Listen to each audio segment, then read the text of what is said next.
Hey folks, this is the Love of Cinema podcast. We like to talk movies. If you like to talk movies too, you have come to the right place.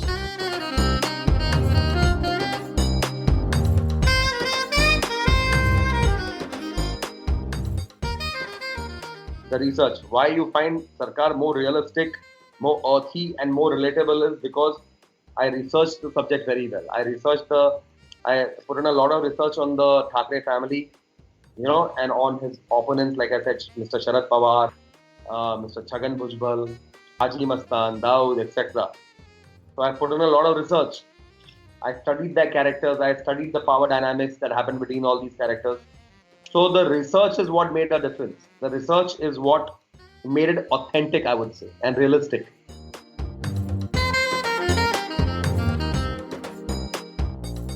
Hey everyone, this is Himanshu, and you're listening to the Love of Cinema podcast.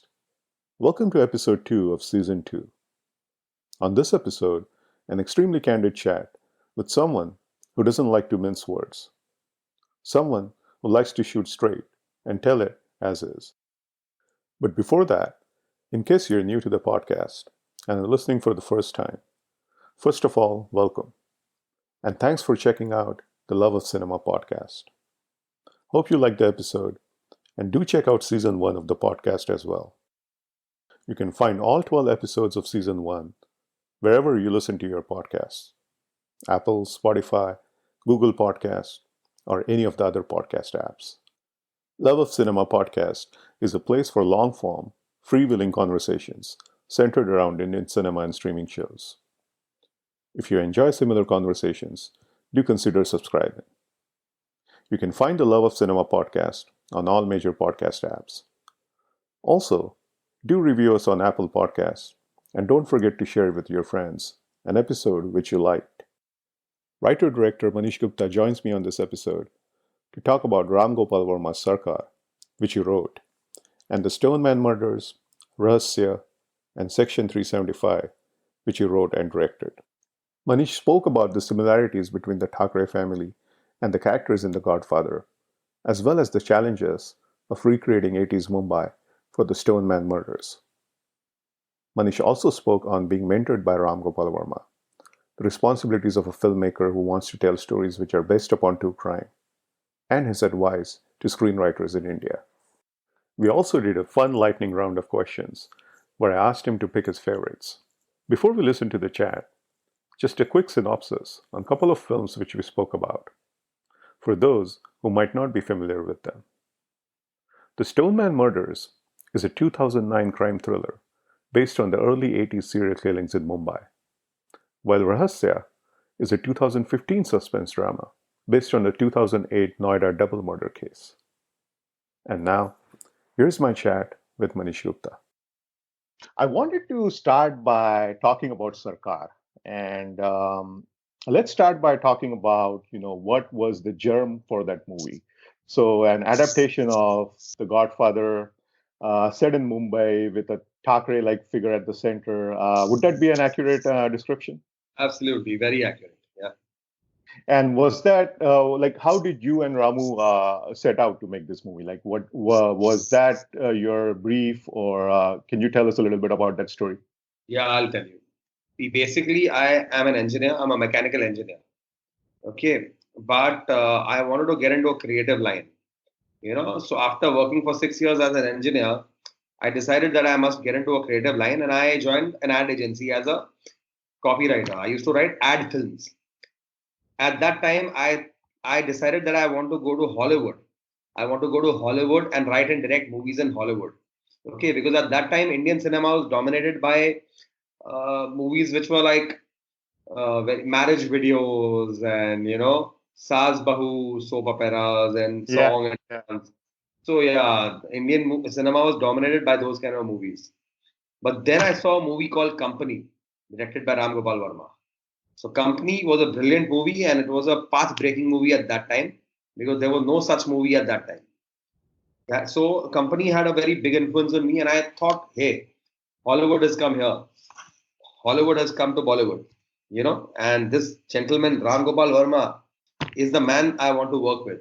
He is the person I want to work with. So I started approaching him. So when I started approaching him, he was not very receptive. It took me 1.5 years to actually get into his camp. So I kept following up. I was persistent. I kept following up with him, kept following up with him, kept coming to meet him, kept calling him, messaging him. Finally, one day he read one of my scripts and he said, "Okay, we are working together." He was so impressed by the script. So then he gave me the idea that I want to make a movie on Balasaheb Thackeray. I want to make a movie on Balasaheb, keeping Balasaheb Thackeray as a central character because he was very intrigued by the personality of Balasaheb Thackeray. He said that I am very intrigued that a person like Balasaheb Thackeray can exist in India.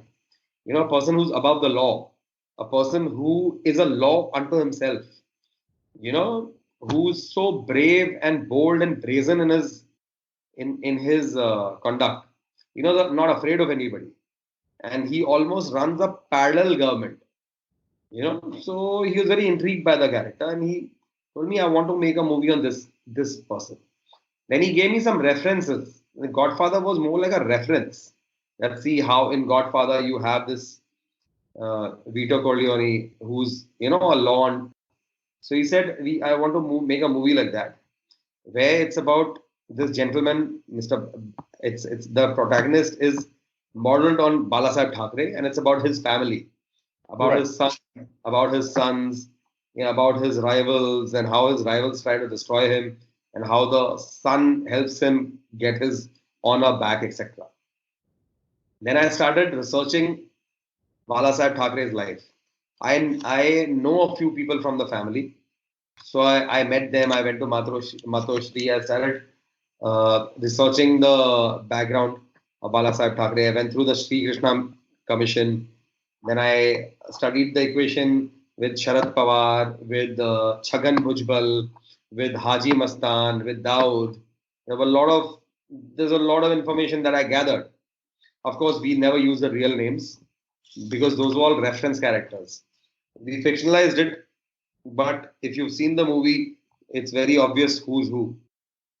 So I put in a lot of research into it because in all my scripts, research forms the backbone of all my scripts because that's where the real quality writing comes from. So I researched the subject thoroughly and then I started writing it. Yeah. So I started writing it. I first wrote the story, then I wrote the screenplay, and then I wrote the dialogue. That's how I went about it. And then Ramuji went and narrated it to Amitabh Bachchan, and Mr. Amitabh Bachchan was very thrilled after he heard the story. And he told Abhishek that it's a brilliant story and we are doing it. And that's about it. And just a little bit more about, like you said, Godfather was one of the references. But there is almost like a one-to-one mapping that you can see between some of at least the prominent characters. And I always thought that that was very nicely done because it wasn't just a one-to-one mapping of the characters from Godfather, but also from, like you said, from essentially people from the man's personal life. And especially of note, I thought was the character of Vishnu, who is essentially a combination of Sonny and Fredo, so to speak. Could you share with us why you decided to do that, as to combine those two characters into one character? You gave a good analogy of Sonny and Fredo, but actually, the character is a combination of Binda Madhav Thackeray and Jaidev Thackeray. So coincidentally, there are a lot of similarities between the Thackeray family and the movie Godfather and the novel Godfather. There are many coincidences.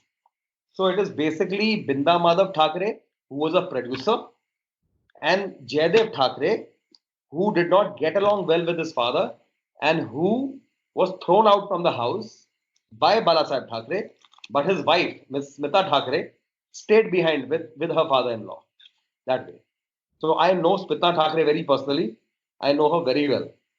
We were supposed to do movies together. She was supposed to produce some of my movies. Of course, things didn't work out, but I know her very well and very personally. So Rukhsar's character was based on Smita Thackeray. If you can see the facial resemblance, if you see Rukhsar, do you remember Rukhsar from the movie KK's Yes, wife? yes, of course. Yeah, yeah. And she was in Stoneman Murders as well. Yeah. You can see the facial resemblance to Smita Thackeray ji. So that's what it is. So it's not so much Fredo and Sony. It was more of Binda Madhav and Jaydev Thackeray. But the tragedy with a good writer in Bollywood is that because usually everybody is always copying from Hollywood.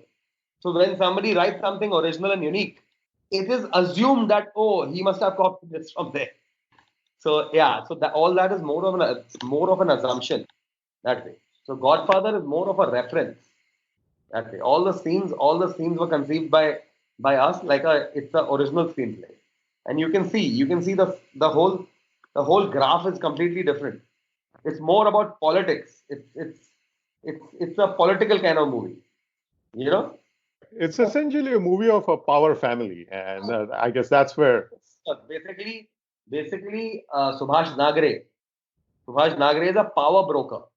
Yeah, and the chief minister is the main villain, who turns out to be the main villain in the end, who's pretending to be his friend all through. He's actually the main villain. So that is a twist.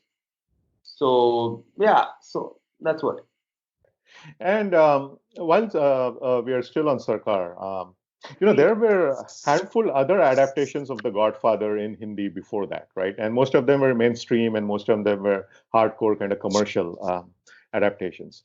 But with Sarkar, you somehow feel that Sarkar kind of made that story of a power family, which is at the core of both the stories, its very own, and therein lies the merit of the film.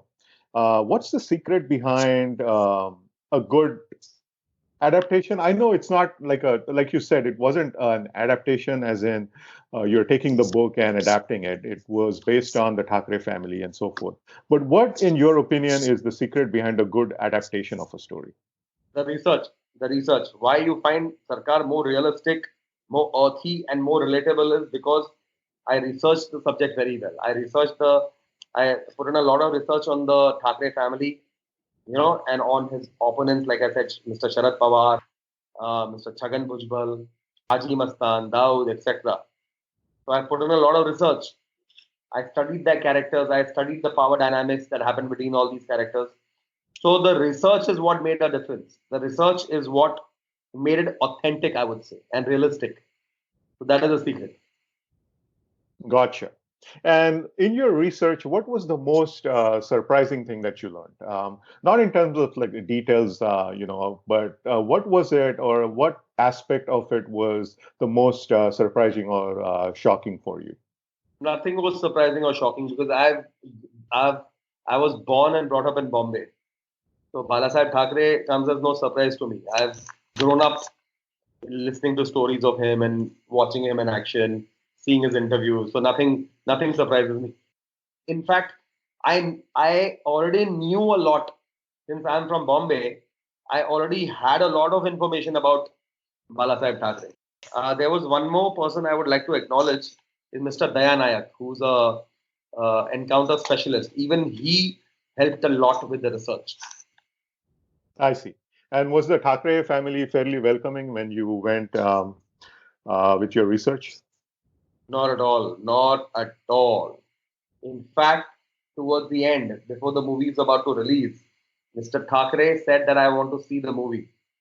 Okay, if I don't like it, I won't let you release the movie. So a special screening was held for Mr. Balasaheb Thackeray, where he came with all his security, with Zen level security. He came and he saw the movie. But after watching the movie, he was enthralled by the movie. He was completely in awe of it. And now let's talk a little bit about Ramu. Like you already told me how you started working with Ramu. But what do you think, in your opinion and in your experience, is which led him to mentor so many good storytellers like you in their early days? Yeah, he was a genius in his own right. He was very encouraging, and he was a very enterprising sort of person. He is the one who started giving breaks to new talent. He is the person who started this trend of giving breaks to other directors and letting your assistants direct movies. He started the trend. After that, everybody started copying his trend of giving, assistants movies to direct. And also at that time, he was so busy. He was directing films back to back. There were multiple films that he was directing. So he did not have the time to direct all the movies. That is why he started giving breaks to his assistants to direct movies. In fact, he made me a director. I became a director because of Ramu. He gave me Darna Zaruri Hai. Once there's a movie called Darna Zaruri Hai. So there were 6 stories and six different directors. So he gave me one section, one story to direct. So I directed one story of Darna Zaruri Hai. That's how I became a director. So this was his spirit of enterprise. And what were your creative takeaways from working with him? Like, what do you think is his influence on you as a director, as a storyteller? The shot taking, my shot taking compositions, the way I build a scene, what's called mise en scène, that I learned a lot from him. Composition, shot taking, camera angles, camera placement, putting a scene together, shooting a scene. So the shooting is what I learned from him.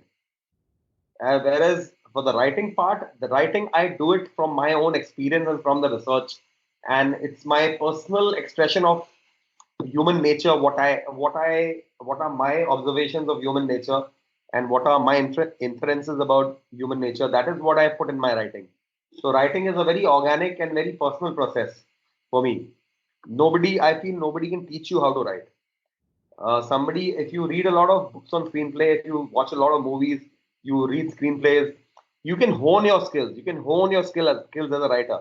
But the talent has to come from within. You have to have talent. Whereas direction is something, filmmaking is something which can be learnt to an extent. Of course, you need imagination, you need creativity, you need to have a natural flair for it. But still, the technical aspects can be learnt, whereas writing can't be learned. So I would say I learned direction from Ramu, shot taking, editing. Yeah, editing. I learned a lot of editing from him. And yeah, compositions, lighting, working with the cameraman, the way he used to handle actors, the way he used to instruct actors. I learned all that from him. Can you give us one particular example of a scene from one of your movies where you would say, that's in style with the Ramu school of filmmaking?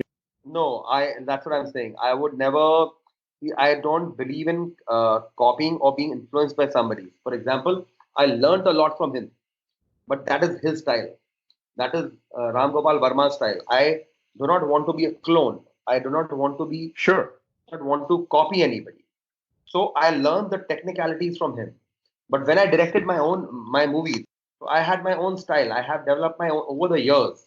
I have developed my own style of direction. Okay, so I will name all my influences. My influences are Ram Gopal Varma. I'll tell you in Indian filmmakers, I'll name my influences. There's a director called Govind Nilani. Everybody seems to have forgotten this director as Govind Nilani. But he's made brilliant films like Oh, of Akrosh, course. Yes. Drokal, Tamas. So there's a heavy influence of Govind Nilani on my style of filmmaking. Then there's a gentleman, Ritvik Ghatak. Then there is Sham Benegal, there's Of Satyajit Ray. course. Yes. So all these are also, they have influenced my style of filmmaking. Then when I look at international directors, there's Alfred Hitchcock, there is Christopher Nolan and David Fincher. And to an extent, there is Oliver Stone. A true filmmaker should always have his own voice. His own signature, yes. Makes sense. You said it, own signature. Right. And then in late 2000s, suddenly Ramu is a different filmmaker. He's making different kind of films. And obviously people go through different phases and everything. So, but why do you think he kind of went astray? I mean, he was the leading kind of an auteur, for almost a decade, and more than a decade, I would say, ever since from Shiva. And then suddenly in late 2000s, everything changed. Yes. There are two bad influences that he got influenced by. One is alcohol. He has a very bad habit of alcohol, and his consumption of alcohol has consumed him. Because at 8:30 p.m. in the evening, his vodka comes out, and he keeps drinking till 3 o'clock in the night. If a person lets alcohol consume him so completely, it will affect your focus. It'll affect your creativity. It'll affect your general efficiency, and it has also affected his mind. I think because the quality of movies that he used to make and the kind of movies he makes now, There is no comparison. His quality has deteriorated exponentially over the years. So the main reason is alcohol. That is one reason. There's another reason. The second reason, or some obsession that he has, which has caused his downfall, is something that I rather not discuss on a public platform. Famous for it, so well. So that also has been the reason for his downfall, because his focus has been on that. And when you focus too much on that, then you lose focus on your work. Let's talk about my favorite movie of yours, which is The Stoneman Murders. Thank you so much. Now, I first of all, Manish, this is a great film. I really love this film, and recently I tweeted about it when it came out on Amazon because I don't think many people have seen this, especially younger kids. So I want as many people to watch this as possible. And my first question I wanted to start out by asking you is about casting KK Menon. No, And of course, you had worked with him in Sarkar, excuse me. But the way I look at this particular character of Sanjay Shelar is a kind of a precursor to KK's character from Black Friday, or rather, real person, Rakesh Maria. So, in the sense that Sanjay's character seems to be someone who could go on to become Maria's character in Black Friday a few years down the line. Were you coming from a similar place of thought when you decided on casting KK as the lead investigating cop? Just curious. no, it is KK's character was based on Inspector Aberdeen, who investigated the murders committed by Jack the Ripper in London. Yeah, because in the Stoneman murders is based on real case. Okay, it happened in '83. It happened between '83 and '87. Like pavement dwellers were killed by a mysterious murderer. But there was not a single cop who was investigating that. There were many. There were at least 30, 40 cops who were investigating that, and none of them could find anything. So there was no one cop who was investigating that murder. So I could not have a protagonist, based on any single cop. That is why I chose Inspector Aberdeen, who had investigated the Jack the Ripper murders. Yeah, so that was my basis. I created him on the basis of that. Oh, that's very interesting. Okay, I didn't know that. And how close was your the entire story to the actual murders which took place in the Matunga Sayan area? Yeah, yeah. The thing is, not much is known about, because since these were pavement dwellers, so there was not much known about the victims who were killed. You know, then because there were 30, 40 policemen investigating the case, there was not much known about the policemen either. So the information that I had about the murders was very limited. So I had the real locations. I knew the real locations. Okay, murder number one happened at this location. Murder number two happened at this location, and the general sort of way the murders took place. Typically with a stone. So that's about all that I had, and I had some rumors which were floating at that time, and the fear psychosis that prevailed in Bombay at that time. And I remember the incident from my childhood. I clearly remember people used to say that don't venture out in the night. That man who comes and kills people will come and get you. So there was a fear psychosis at that time. So I remember all that.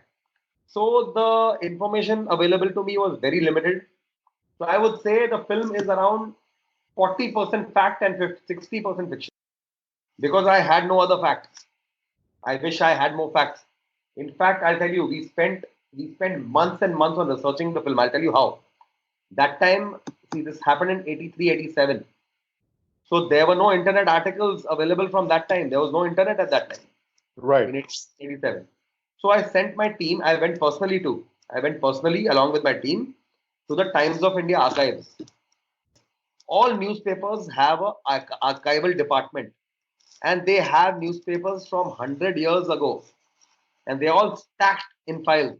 So you have to pay a nominal fee, and you get access to the newspaper from that particular date. So my team and I went and dug out all the old newspapers and the old articles. from that time. And we put together a lot of articles, and from the articles we used whatever information that we could get. If you see the movie again, you see the opening titles. In the opening titles, I've used the real articles. The articles that you see are the real articles from 83 and 87, from mostly from Times of India. So those are the real articles. And in the movie, you see, I've recreated the photographs. Like whatever scene of crime I saw in the photographs in those articles, I've recreated that in the movie. So yeah, so that's how I mixed fact and fiction. Was the bit about the tribal ritual part of your research, or was that from was that? Yeah, it was a part of research because there were theories. See, the Stoneman was never captured. He was never arrested. Nobody knows who the Stoneman is till today. But there were a lot of rumors going around. There were many rumors. So one rumor was that this is some sort of human sacrifice. Superstition is like, in rural areas, there's a lot of superstition and human sacrifice happens in India, in tribal places. There are people who kill other people. उन लोग को लगता है जादू tuna करते हैं. There's black magic. They put a hex. They use black magic to put their troubles onto the other person. So all these things happen in India. So there were such rumors going around that time in police circles and in the public, okay, that these killings are happening, because of some sort of black magic. Somebody from a rural area or some sort of tribals, they are trying to do something. It's कुछ जादू tuna है या काला जादू है और black magic का कुछ तो है, ऐसा कुछ है, झाड़ फूंक का कुछ एंगल है, इसलिए everybody is being killed with a stone, in a similar manner. And so it's some sort of pattern to it. There's some sort of ritual to it. So that was one theory which was floating around. The second theory which was floating around is the person is a psychopath. That the person is a psychopath, he's deranged and he's doing this. But my question was, and the police also was wondering, if the person is a psychopath and he's deranged, he seems to be going about in a very systematic manner. Like he's killing all the people in the same manner, very systematically, with one blow at the head, he's killing them. So it sounds a little too organized and systematic to be actually, some sort of deranged person. That way. Then, yeah, so these were the theories going around. So since there's no conclusive proof, the person was never arrested, there was no trial, nothing. So I used all the data that I had in hand, including the rumors. Including the rumors and the hypotheses. There were many hypotheses. Is there any one particular theory that made most sense to you? Yeah. The black magic, and black magic theory, and the theory of you cause harm to the other person to relieve yourself of the troubles. This is a very common practice in India. You see some people, they perform some sort of black magic and they leave their chappals, their slippers somewhere, in the hope that somebody else will wear them. And they think that their trouble will pass on to that other person. So India is a cradle, especially the rural areas. Especially the rural areas are a cradle of blind faith, of superstition, and of very senseless and brutal rituals. So that theory made a lot of sense to me. It seemed very logical. Yeah, it could be something like this. It seems something like this. Because a deranged person will do it once or twice, and he'll just be crazy. There will be some kind of randomness to it. Yeah, there'll be some kind of randomness to it. There'll be some sort of goof up. He'll goof up somewhere. He'll be caught. He'll be seen running around like a mad person or something like that. But the way this guy kept doing it, and he on one particular night, he attacked twice under the nose of the police, and this was happening under the nose of the police. There was police patrols going on, yet he was doing it, and he killed some 12 people. He killed some 12 people. Then he came again after some years. Again, he started killing people. So he kept doing it.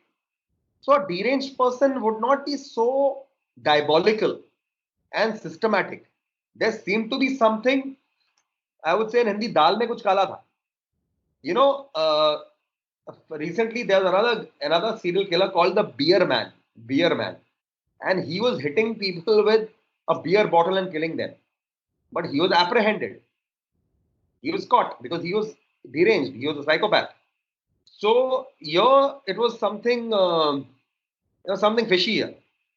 Yeah, there seemed to be a method to the madness here. So So the method to it, there was something fishy, and there was no rape. There was no rape. There was no robbery. These were beggars. These were pavement dwellers, like who were either daily laborers, very poor people, or they were beggars. So there was no robbery. There seemed to be no motive, but didn't seem like the work of a deranged person.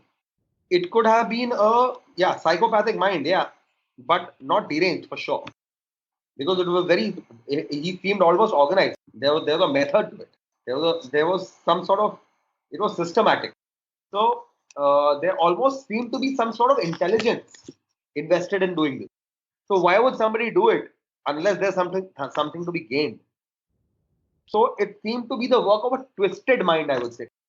And in India, like in the West, they have disturbed childhoods.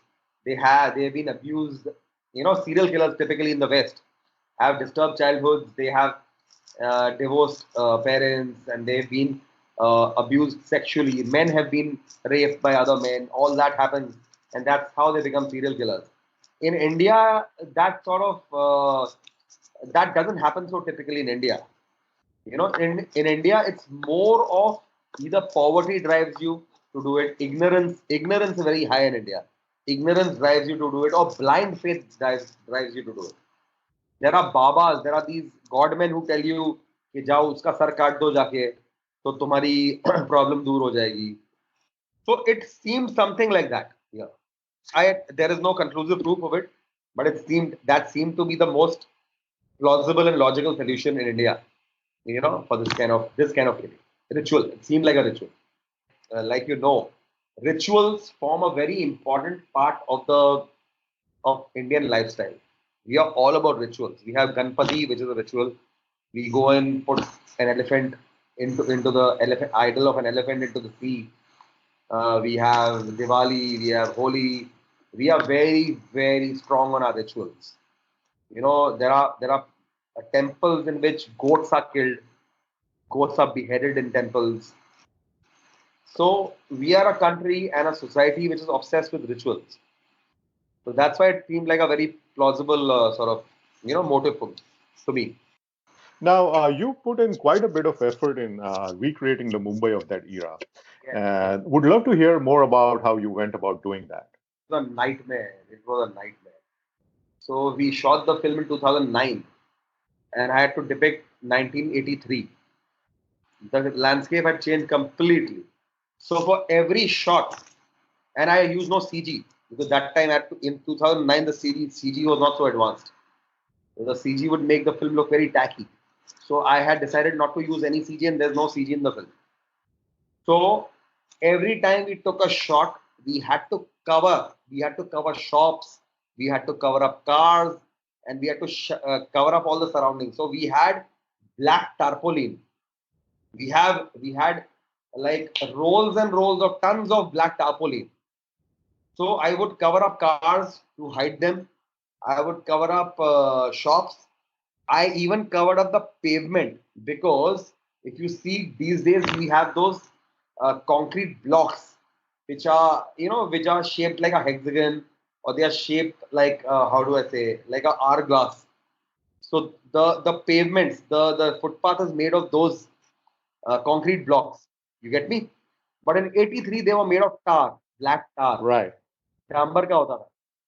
So I had black sheets of rubber and plastic, which I would lay on the footpath where I was shooting to give it a feel of tar. So it was a lot of effort, and there were wide shots. There were shots of roads. That KK Menon is walking on the road. Arbaz Khan is on the road. So I had to cover up all the roads. I had to cover up like almost 2-3 kilometers of the road because in the wide shot you could see till the distance. And since I used no CG, so that was the only solution I had. So that was a nightmare. It took a lot of time and effort. And you also did a great job of the sound design and all the background kind of music and clips and even movie posters. I saw a poster of Bagawat and everything plastered on the wall in the background. So that was Yes, also very nicely done. yes. That was my brief to the production designer. I told him to get me posters from that era, from '83, so that when you look at the walls, you see these old movie posters, and that gives you a feel of that period. My next questions are going to be about Rahasya, but I think this is a common thread in all your movies from Stoneman Murders, Rahasya, as well as your latest Section 375. But before that, was the Noida double murder case still sub judice when you were making Rahasya? Yes, yes. They had received a conviction in the lower court. The lower court had convicted them, but they had challenged it in the high court. So it was sub judice in the high court. That's it. Okay. Then, now my next question is, what do you believe are your responsibilities as a filmmaker making a film which has deep similarities with true crime events? And I think this pretty much pertains to all of these three films because they are somehow based on some events, right? Even Section 375, you could argue that there's some similarity between what happened with actor Shaini Ahuja. Absolutely. Not similarity. In fact, Section 375 is totally based on the Shiny Ahuja case. Section 375 is absolutely based on Shiny Ahuja's case. And I knew Shiny Ahuja very personally. I knew Shiny Ahuja and his wife Anupama Ahuja very personally because I was supposed to do a film with Shiny Ahuja. This is back in 2009. This was just immediately after Stoneman Murders release. So I used to go to their house in Oshiwara, Andheri West. I used to go to their house and I used to visit them. We used to discuss the film. And there was a maid servant who was around 20 years old. Her name was Madhuri Joshi. One fine evening, I heard that Shiny has been arrested for the rape of this girl. I went running to the Oshiwara police station. I saw a sea of media people outside the police station with their cameras, standing outside with their cameras. I went inside, got inside somehow, and I spoke to the DCP.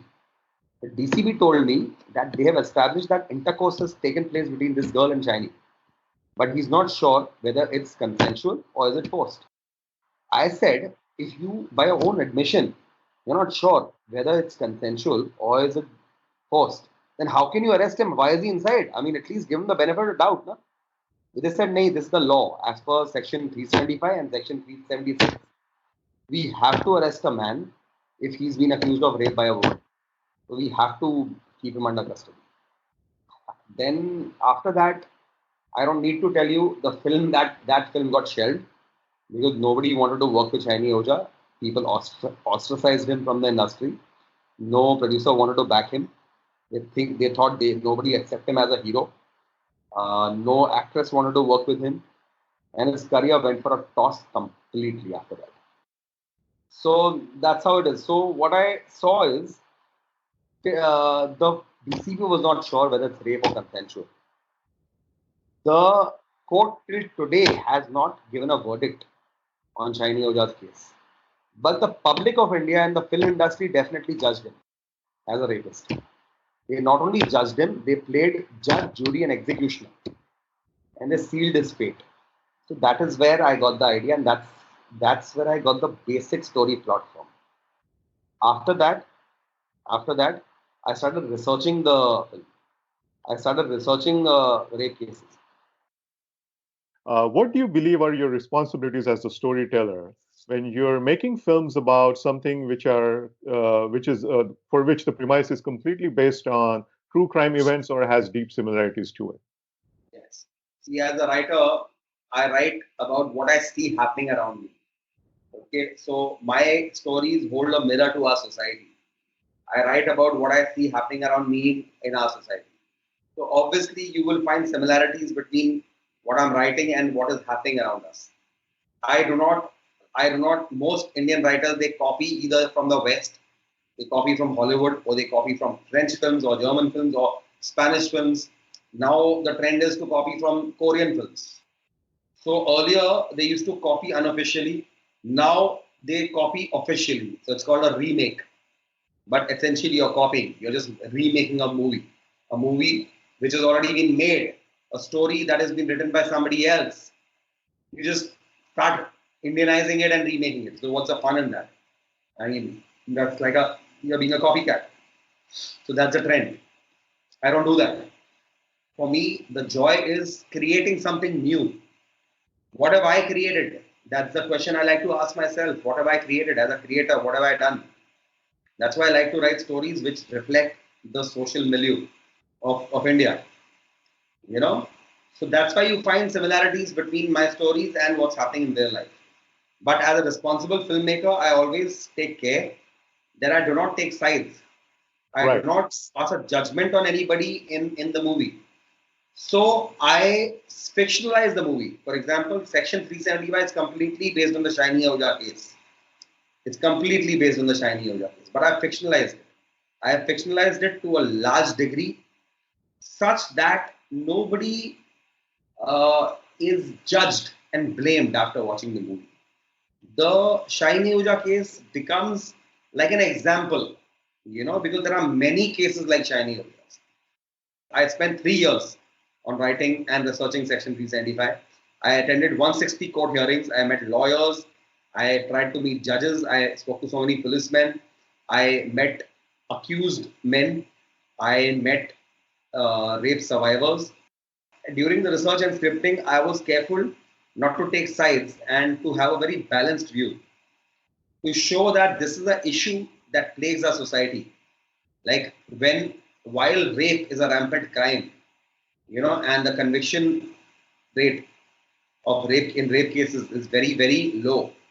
At the same time, fake rape cases are also rampant, and they also fake rape cases are also a burning issue faced by the country. So my job was to very responsibly balance both these facts and show it in a very very mature and balanced manner, wherein it is I'm not taking the side of men, nor am I taking the side of women. I'm showing a problem, and there are two sides to the problem. So that I feel that is a filmmaker's responsibility to balance an issue and give a very unbiased balanced opinion. Now, Manish, let's move on. And the next few questions are essentially miscellaneous. And most of these are, it's about cinema and your advice. And I'm going to ask you for a few recommendations. So, the first thing I would like to do is play a small kind of a lightning round where I'll give you a couple of choices and you pick your favorite among the two. And real fast, without thinking too much. So, whatever is your instinctive response, that will be good. Ready? Ready? Okay. So the first one, Satya or Company, Company. Zodiac or Changeling, Zodiac. Badlands or Bonnie and Clyde, Bonnie and Clyde. Vidhu Vinod Chopra's Khamosh or Vidhu Vinod Chopra's Parinda, Neither. True Crime or Who Done It Fiction, Food and fiction. Agatha Christie or Doyle, My style. I have evolved a style over the years. I usually combine true crime and whodunit. In all my movies, most of my movies, Stoneman Murders, Rahasya, and Section 375, I have taken a real case and I have fictionalized it to make it into a suspense movie. And only in the end is the suspense broken. So I right? combine. Right. So I combine the two genres. That's my genre. Agatha Christie or Arthur Conan Doyle, Agatha Christie is my favorite author of all time. I've read around 60 books of hers, and you can see the influence of Agatha Christie in all my writing, in all, especially in Rahasya and Section 375. Stieg Larsson or Joe Nesbo. I don't like Steve Larson. Okay. And how about Nesbo? I have not read it. Okay. Okay. What's one piece of advice about screenwriting in particular, which you would give the Manish Gupta who was just starting out? Right? It's a very tricky question. Very Take a few seconds if you would like to think about it. Because usually the advice that you have now is, most of the times generic advice. But I am always interested in the advice that you would like to give younger self, because that essentially tells your journey. I should have worked harder. I should have worked harder on scripting the Stoneman Murders and another of my films called a film called Hostel, for which I won the President's Award. But when I was scripting Stoneman Murders and when I was scripting Hostel, both directed by me, I got a little overconfident on the writing aspect because I had got so many nominations for Sarkar. I had received a lot of appreciation for the scripting of Sarkar. A lot of accolades had come my way for Sarkar. So I got a little overconfident. So my focus was completely on the direction, on the shot taking, etc. And I took the writing for granted. I thought, writing to mere baएं हाथ का खेल है, so that's fine. And my whole focus was in the direction. That was wrong. Because I feel the script is the most important part of the movie.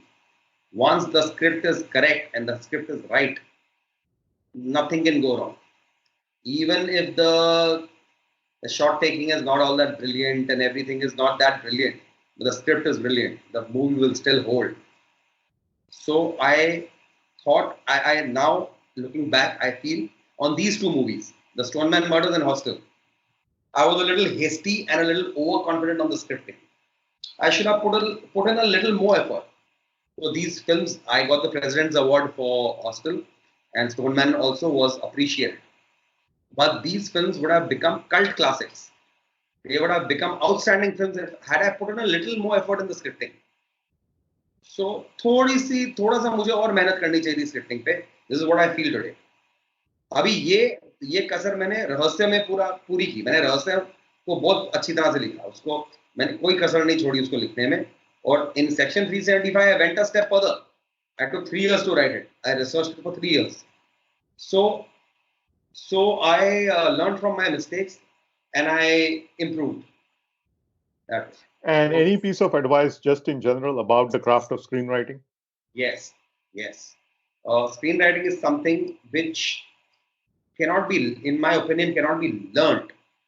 You can hone your skill, but you can't learn screenwriting. So my advice to everybody is especially to Indian screenwriters, please stop copying from the West. Please stop adapting Western screenplays, either officially or non-officially. Stop making remakes of Spanish films or Korean films or English films, etc. And try to write original stories. Because that is what writing is all about, and that is what you will be remembered for. On your deathbed, nobody is going to remember, you copied or remade so many films. They'll ask you, what did you create? So I feel a writer should write from his own experience. Try to put down your own experience, your own thoughts, your own insights about society or about a person or anything that you really want to express and talk about. You should write that story which swims in your head, which you wake up with. When you wake up in the morning and you have the story in your head and you feel, this is the story that I want to tell the world. This is the story that I want to make. This is the story that I want the world to know. This is my point of view. You should exercise your entire energy in fleshing that story out, fleshing that script out. That is when you will really form a very brilliant script. Otherwise, you will keep doing this mediocre Bollywood work. It'll be either a remake or it'll be a biopic. That's an easy way out. Create a great story. That is what is lacking in India. Very good advice, Manish. I like your candid approach to it. Not many people like it. A lot of people take offense to my candid approach, and they do not like, a lot of people, especially actors, do not like my brutal honesty. They are used to sycophancy, what I call ass licking. They're used to that. They are used to G hazuri, which I don't do. I'm brutally honest. And so a lot of actors don't like it. They take offense to it. यार ये हमारे साथ ऐसे कैसे बात कर सकते हैं, हम सब तो हमको जी करके बोलते हैं, हाथ जोड़ के सब गर्दन करते हैं, और ये तो हमें पूरा जो हमारी तो पूरी उधर ही पोल खोल देता है सब. तो some people don't appreciate it. That's okay. You appreciate it, so I appreciate that. Good to hear that.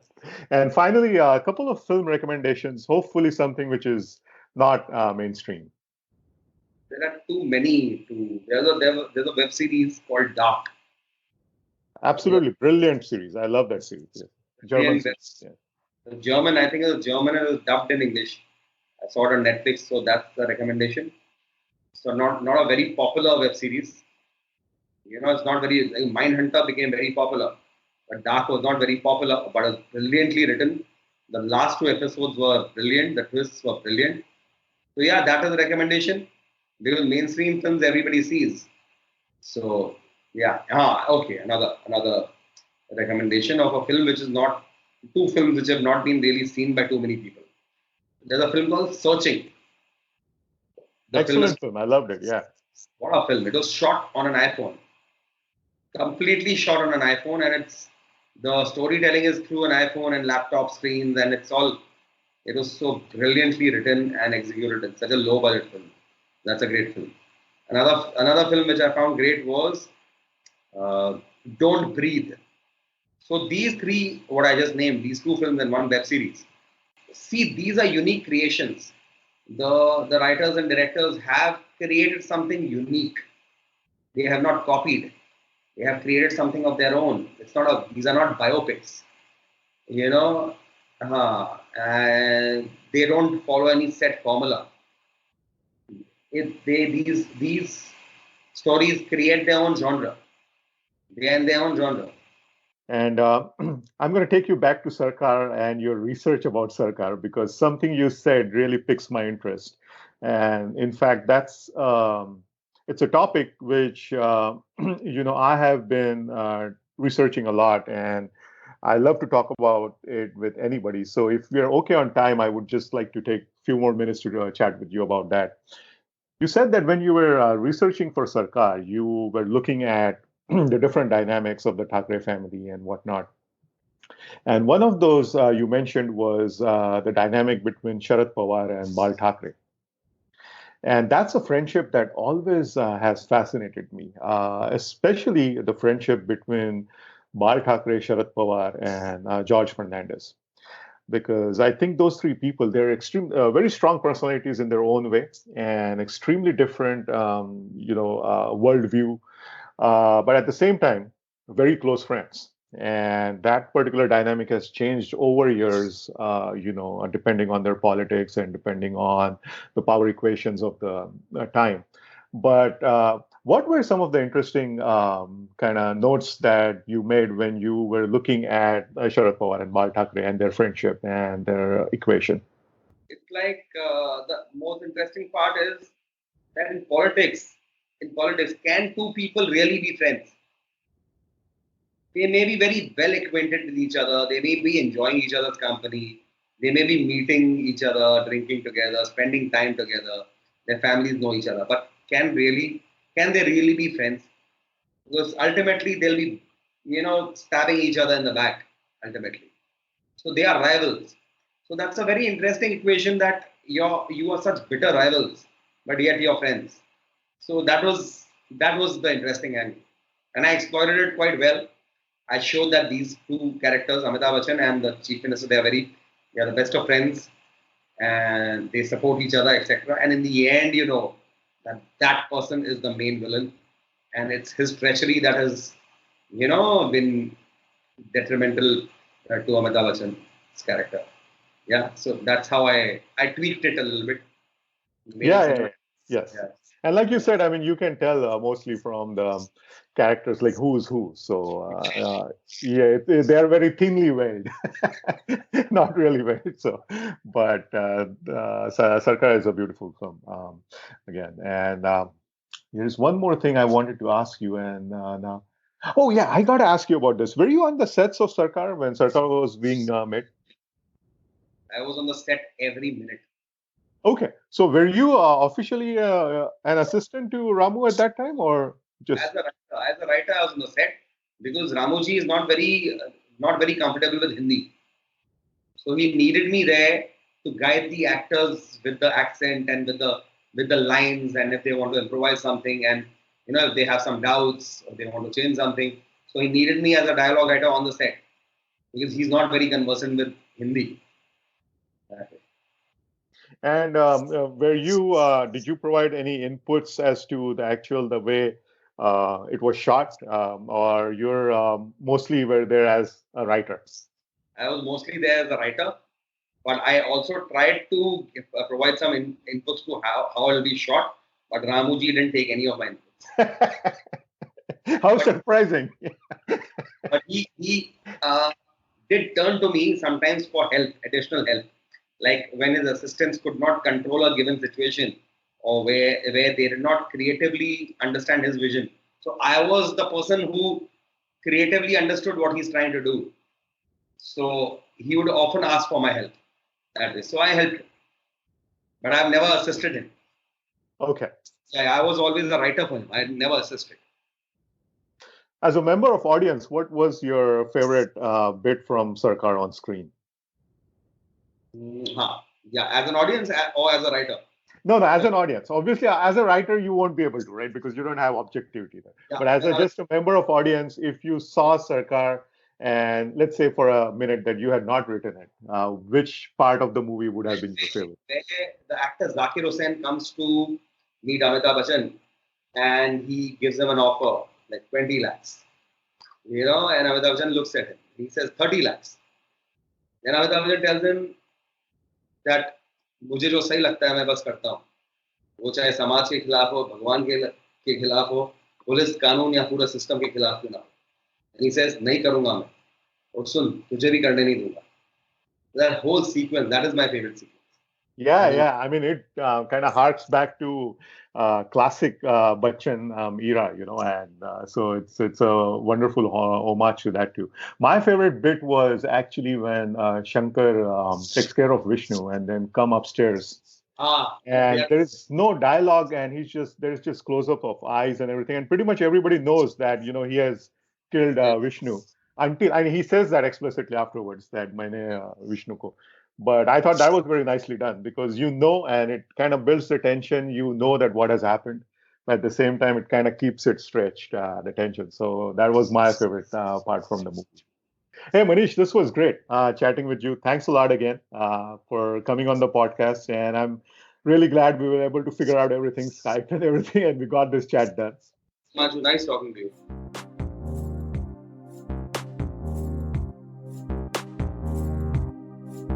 That was Manish Gupta. By the way, Manish has also written and directed Hostel and co-directed Darna Zaruri Hai, in case you would like to check out his other work.